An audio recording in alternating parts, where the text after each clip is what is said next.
Seychelles ಪ್ರವಾಸದಲ್ಲಿ ಇರುವ ಉಪರಾಷ್ಟಪತಿ ಸಿಪಿ ರಾಧಾಕೃಷ್ಣನ್ ಅವರಿಂದು ಮಾರಿಷಸ್ ಪ್ರಧಾನಿ ಡಾ ನವೀನ್ ಚಂದ್ರ ರಾಮಗೋಲಂ ಅವರನ್ನು ಭೇಟಿ ಮಾಡಿ ಸಮಾಲೋಚನೆ ನಡೆಸಿದರು.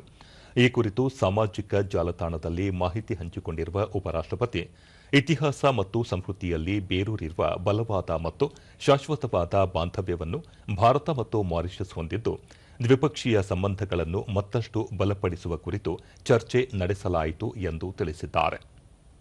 ಭೇಟಿಗೂ ಮೊದಲು ಭಾರತೀಯ ಸಮುದಾಯವನ್ನು ಉದ್ದೇಶಿಸಿ ಮಾತನಾಡಿದ ಉಪರಾಷ್ಟಪತಿ, ಅನಿವಾಸಿ ಭಾರತೀಯರು ತಾವು ನೆಲೆಸಿದ ದೇಶದ ಅಭಿವೃದ್ಧಿಗೆ ಮಹತ್ವದ ಕೊಡುಗೆ ನೀಡುತ್ತಾ ಬಂದಿದ್ದಾರೆ.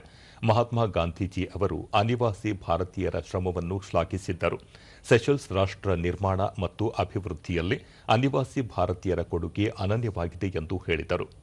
ಭಾರತ ಮತ್ತು ಸೆಷಲ್ಸ್ ಪ್ರಜಾಪ್ರಭುತ್ವ ಮೌಲ್ಯಗಳನ್ನು ಅಳವಡಿಸಿಕೊಂಡು ಮುನ್ನಡೆಯುತ್ತಿವೆ. ಹವಾಮಾನ ಬದಲಾವಣೆ, ನೀಲಿ ಆರ್ಥಿಕತೆ, ವ್ಯಾಪಾರ ವಲಯಗಳಲ್ಲಿ ಉತ್ತಮ ಸಹಭಾಗಿತ್ವ ಹೊಂದಿವೆ ಎಂದು ತಿಳಿಸಿದರು. I would like to recall his words. There is a great occasion that lies between us. However, that occasion does not separate us.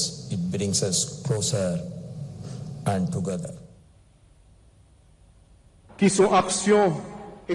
Republic of ಸೆಷಲ್ಸ್ನ ನೂತನ ಅಧ್ಯಕ್ಷರಾಗಿ ಆಯ್ಕೆಯಾಗಿರುವ ಡಾ ಪ್ಯಾಟ್ರಿಕ್ ಹರ್ಮಿನಿ ಅವರ ಪ್ರಮಾಣವಚನ ಸ್ವೀಕಾರ ಸಮಾರಂಭದಲ್ಲಿ ಉಪರಾಷ್ಟಪತಿ ಸಿಪಿ ರಾಧಾಕೃಷ್ಣನ್ ಪಾಲ್ಗೊಂಡಿದ್ದರು.